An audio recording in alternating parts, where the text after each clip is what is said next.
জনতা পার্টির উদ্যোগে এক সক্রিয় বাইক মিছিলের মাধ্যমে আমরা গ্রহণ করে এসেছি আমাদের রাজ্যসভার নবনির্বাচিত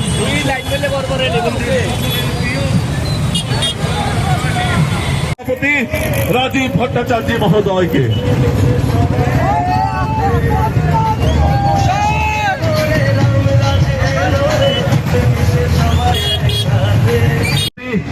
তথা রাজ্যসভার নবনির্বাচিত সাংসদ রাজীব ভট্টাচার্য মহোদয়, আমরা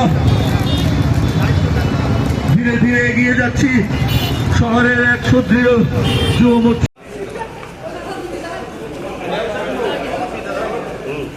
ভারতীয় জনতা পার্টির উদ্যোগে এক সুদৃঢ় বাইক মিছিলের মাধ্যমে আমরা গ্রহণ করে এসেছি আমাদের রাজ্যসভার নবনির্বাচিত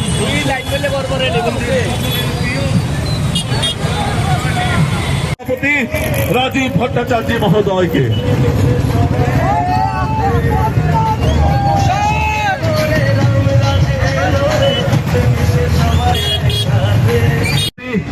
তথা রাজ্যসভার নবনির্বাচিত সাংসদ রাজীব ভট্টাচার্য মহোদয়, আমরা ধীরে ধীরে এগিয়ে যাচ্ছি শহরের এক সুদৃঢ় যুব মোর্চা।